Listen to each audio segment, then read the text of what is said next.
Everyone, welcome to my channel one vision MBBS. इस video में हम पढ़ने वाले हैं शोल्डर जॉइंट को।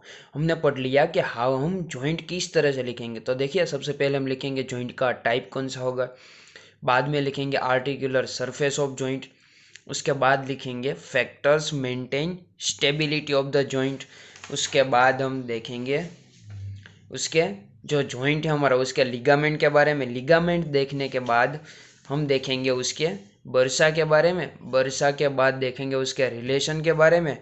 रिलेशन देखने के बाद हम पढ़ने वाले हैं blood supply, nerve supply and movements of the joint के बारे में। ओके, तो अगर एग्जाम में आपको जॉइंट पूछा गया तो आपको इसी पॉइंट के आधार डिपेंड पे आपको लिखना होगा पूरा का पूरा जॉइंट, और लास्ट में आपको लिखनी पड़ेगी उसकी अप्लाइड एनाटॉमी। ओके, वो बोनस पॉइंट के लिए है, लेकिन इतना तो लिखना ही लिखना है। तो चलिए अब पढ़ते हैं हम हमारा शोल्डर जॉइंट। तो शोल्डर जॉइंट का टाइप कौन सा है? Shoulder joint is a ball and socket variety of synovial joint. Ball and socket variety of synovial joint है। ओके, ये टाइप हो गया। अब देखते हैं उसकी आर्टिकुलर सरफेस के बारे में। तो देखिए, आर्टिकुलर सरफेस का मतलब क्या हुआ कि जो ये शोल्डर जॉइंट है वो बनता कैसे है। जैसे कि देखिए ना, ये यहाँ पे दोनों ये फिंगर है, तो देखिए ये दोनों का फेलेंजिस के बीच में जो जॉइंट बना है तो वो किससे बना है? हेड और बेज ऑफ फेलेंजिस। ओके, तो इसी तरह से जो ये शोल्डर जॉइंट है वो किसके बीच में बनता है? तो ये बनता है ग्लिनोइड कैविटी ऑफ स्केप्युला और हेड ऑफ ह्यूमरस के बीच में बनता है। मतलब कि ये ग्लिनोइड कैविटी है और उसके अंदर आया हुआ हेड ऑफ ह्यूमरस के बीच में बनता है हमारा शोल्डर जॉइंट। ओके, और देखिए यहाँ पे ग्लिनोइड वर्ड है और यहाँ पे ह्यूमरस है, तो इसीलिए इसे कहते हैं glenohumeral articulation. Glenoid cavity and humerus के बीच में आर्टिकुलेशन होता है, इसलिए कहते हैं glenohumeral articulation.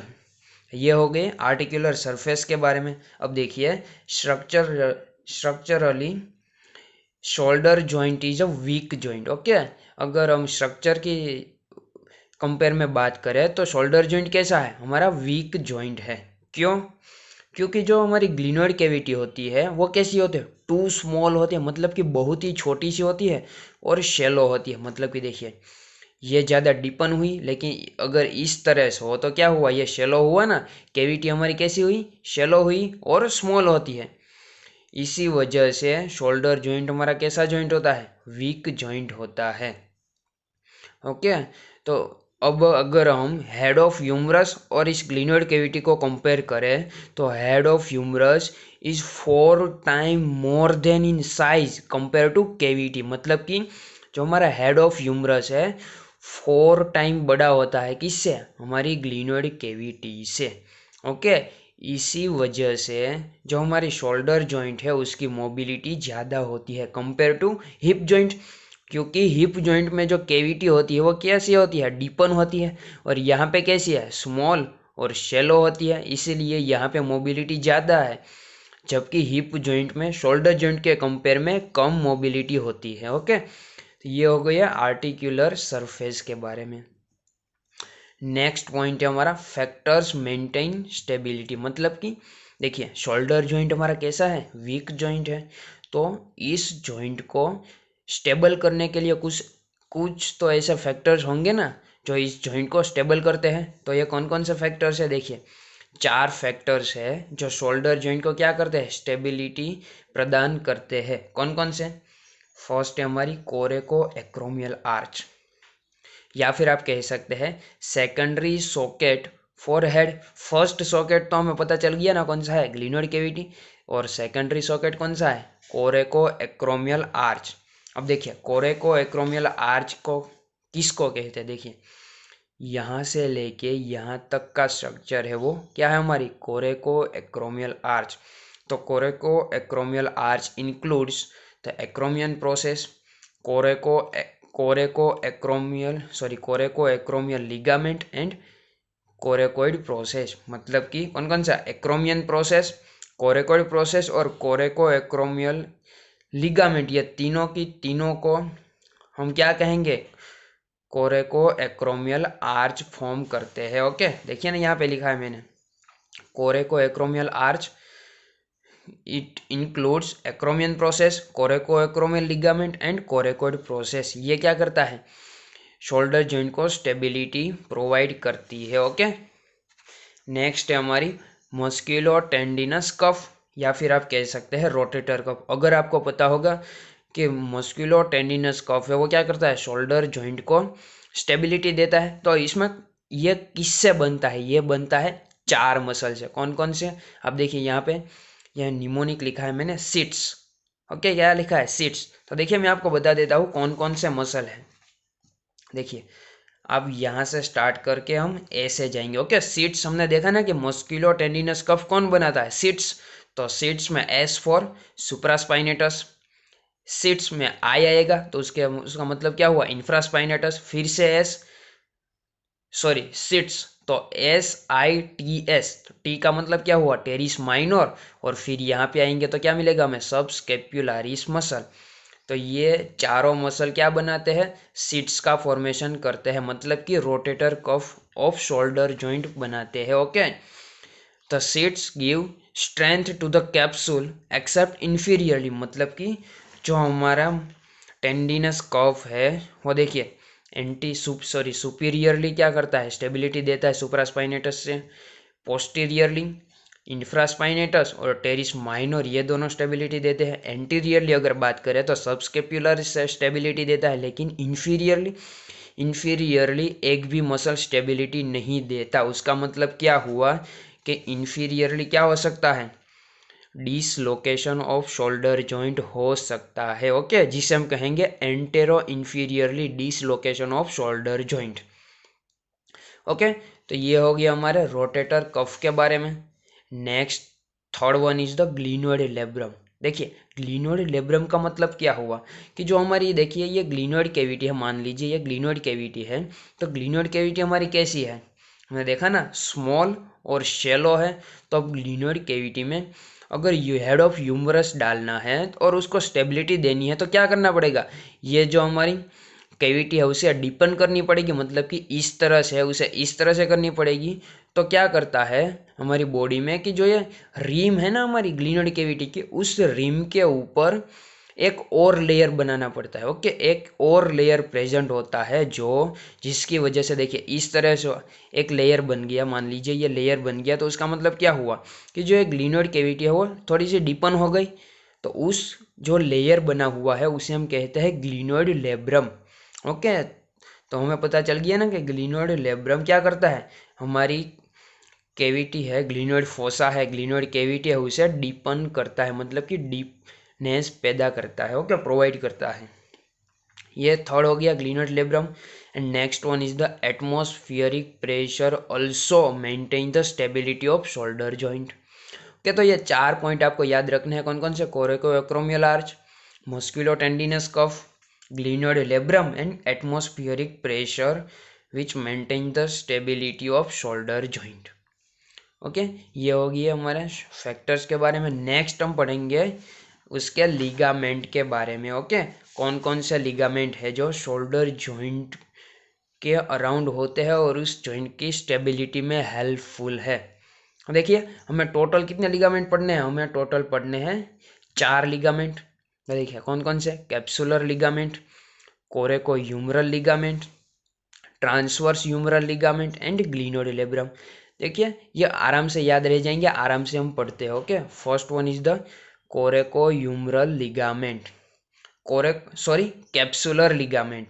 Capsular ligament is very loose, कैसा होता है, लूज होता है और it permit the free movement. मतलब कि क्या हुआ कि देखिए लूज है, लूज होने का मतलब देखिए ना, किसी भी तरह से देखिए इस तरह से है, इस तरह से पकड़ा हुआ है तो मूवमेंट कैसे हुई, रिस्ट्रिक्टेड हुई। लेकिन देखिए इस तरह से पकड़ा हुआ है, मतलब कि लूज पकड़ा हुआ है तो क्या हुआ, मूवमेंट में रिस्ट्रिक्शन कम होगा। उसका मतलब क्या हुआ कि कैप्सुलर लिगामेंट कैसा होता है, लूज होता है। तो उसकी वजह से क्या होता है, it permit the free movement. Okay, shoulder joint की मूवमेंट फ्रीली हो सकती है। Capsular ligament is least supported inferiorly, मतलब कि जो हमारा कैप्सुलर लिगामेंट है वो सुपीरियरली एंटीरियरली और पोस्टीरियरली तो सपोर्ट देता है, लेकिन इन्फीरियरली सपोर्ट कैसा देता है, लीस्टली, मतलब कि कम सपोर्ट देता है। उसकी वजह से क्या होता है, डिसलोकेशन हो जाता है इन्फीरियर साइड। और हमें पता है कि इन्फीरियरली एक्सिलरी नर्व डैमेज हो सकती है, क्योंकि वो इन्फीरियर साइड से पास होती है शोल्डर जॉइंट के। ओके, तो ये हो गया common dislocation in inferiorly because capsular ligament support the shoulder joint least. Okay, अब देखते हैं कि कैप्सुलर लिगामेंट के अटैचमेंट देखते हैं। तो देखिए, शोल्डर जॉइंट की अगर बात करें तो हम शोल्डर जॉइंट में क्या क्या होगा, glenoid cavity of the scapula and head of humerus. तो उसका मतलब क्या होगा, मीडियली क्या प्रेजेंट होता है, स्केप्यूला प्रेजेंट होता है, और लेटरली क्या प्रेजेंट होता है, हमारा ह्यूमरस प्रेजेंट होता है। तब तो आपको पता चल गया होगा ना कि कैप्सुलर लिगामेंट मीडियली कहाँ पे अटैच होता है, स्केप्यूला पे, और लेटरली कहाँ पे अटैच होता है, ह्यूमरस पे अटैच होता है। ओके, तो देखिए पर्टिकुलर हम प्लेस देखते हैं कि कहाँ पे अटैच होता है, medially attach to the scapula beyond supraglenoid tubercle and margin of the labrum, and laterally attach to the anatomical neck of humerus. आपको पता होगा कि ह्यूमरस में हमने बहुत सारे नेक देखे थे। देखिए, एनाटोमिकल नेक देखा था, सर्जिकल नेक भी हमने ह्यूमरस में देखा था। तो यहाँ पे कहाँ पे अटैच होता है, anatomical neck of the humerus पे अटैच होता है। लेकिन यहाँ पे कुछ एक्सेप्शन भी है। क्या एक्सेप्शन है कि अगर हम एनाटोमिकल नेक ऑफ ह्यूमरस पे अगर हम इन्फीरियरली जाए तो क्या होता है कि हमारा जो कैप्सुलर लिगामेंट है इन्फीरियरली वो एक्सटेंड हो जाता है। कहाँ तक एक्सटेंड हो जाता है, down to the surgical neck. Okay, surgical neck तक एक्सटेंड हो जाता है inferior to the anatomical neck of humerus. और अगर हम सुपीरियरली बात करें तो जो कैप्सुलर लिगामेंट है वो कैसा होता है, डेफिशिएंट होता है। कैसा होता है, डेफिशिएंट होता है। और डेफिशिएंट क्यों होता है, क्योंकि वहाँ से क्या पास होता है, tendon of the long head of biceps brachii. Okay, किसकी वजह से है, ये सुपीरियरली हमारा जो कैप्सुलर लिगामेंट है वो क्या डेफिशिएंट होता है, because of the tendon of long head of bicep brachii. ये हो गया मीडियली और लेटरली अटैचमेंट के बारे में। अगर हम एंटीरियरली देखें तो anteriorly capsular ligament is reinforced by supplemental band. Okay, उसका मतलब क्या हुआ कि जो एंटीरियरली जो कैप्सुलर लिगामेंट है वो सपोर्ट पाते हैं, किसका सपोर्ट लेते हैं, सप्लीमेंटल बैंड, या फिर आप कह सकते हैं कुछ लिगामेंट का। कौन कौन से ligament, superior, middle and inferior glenohumeral ligament. मतलब कि क्या हुआ, ग्लिनोइड कैविटी और ह्यूमरस के बीच में प्रेजेंट होने वाले लिगामेंट को क्या कहते हैं, ग्लिनोह्यूमरल लिगामेंट। और ये तीनों के तीनों लिगामेंट एंटीरियरली सपोर्ट करते हैं किसको, हमारे कैप्सुलर लिगामेंट को सपोर्ट करते हैं। ओके, लेकिन इसमें से जो ये हमारा सुपीरियर और मिडल ग्लिनोह्यूमरल लिगामेंट है वहाँ पे क्या प्रेजेंट होता है, उसके उन दोनों के बीच में, मीन्स के area between superior and middle glenohumeral ligament there is a point of weakness present. क्या होता है, एक पॉइंट होता है, वहाँ पे क्या होता है, इन दोनों के बीच में वीकनेस प्रेजेंट होती है, उसे हम कहते हैं foramen of Weitbrecht. Okay, foramen of Weitbrecht. और उसका इम्पोर्टेंट क्या है, it is a common site of anterior dislocation of humeral head. और इसी पॉइंट ऑफ वीकनेस से क्या होता है, ह्यूमरल हेड का एंटीरियरली डिसलोकेशन हो जाता है। ओके, तो ये पॉइंट हमारे लिए इम्पोर्टेंट हो गया। अब देखिए, जो एक कैप्सुलर लिगामेंट है it is lined by synovial membrane. Okay, synovial membrane से लाइंड होती है। ओके, तो ये हो गया हमारा पूरा का पूरा कैप्सुलर लिगामेंट के बारे में। देखिए क्या पढ़ा हमने, देखिए हमने देखा था कि कैप्सुलर लिगामेंट कैसा होता है, लूज होता है, उसकी वजह से फ्री मूवमेंट आती है। और इन्फीरियरली कैसा होता है, लिस्ट सपोर्ट करता है, उसी की वजह से डिसलोकेशन होता है हमारा इन्फीरियरली। और वहाँ पे क्या होता है, एक्सिलरी नर्व डैमेज हो जाती है। फिर हमने मीडियल अटैचमेंट देखा स्केप्यूला पे, लेटरली अटैचमेंट देखा एनाटोमिकल नेक ऑफ ह्यूमरस पे, और उसके इन्फीरियर कहाँ तक एक्सटेंड होता है, सर्जिकल नेक तक। और सुपीरियरली कैसा होता है, डेफिशिएंट होता है, वो भी देखा हमने। एंटीरियरली कैप्सुलर लिगामेंट को किसके द्वारा सपोर्ट मिलता है? सुपीरियर, मिडल और इंफीरियर ग्लिनोह्यूमरल लिगामेंट से सपोर्ट मिलता है। बाद में हमने देखा फोरामेन ऑफ वेट ब्रेच के बारे में। ओके, ये हो गया हमारा कैप्सुलर लिगामेंट। देखिए ये इंपॉर्टेंट था, अब तो बिल्कुल छोटे छोटे ही लिखना है। ओके, बाकी बचे तीनों को। कौन सा है? पहला है हमारा कोरेकोह्यूमरल लिगामेंट। ओके, कोरेकोह्यूमरल लिगामेंट नाम से ही आपको पता चल जाएगा कि कोरेकोइड प्रोसेस और ह्यूमरस के बीच में जो लिगामेंट प्रेजेंट है उसे हम कहते हैं कोरेकोह्यूमरल लिगामेंट। अगर हम एक्सटेंशन की बात करें तो it extend from root of the coracoid process to neck of the humerus opposite the greater tubercle. Okay, greater tubercle के ऑपोजिट ह्यूमरस के नेक तक एक्सटेंड होता है।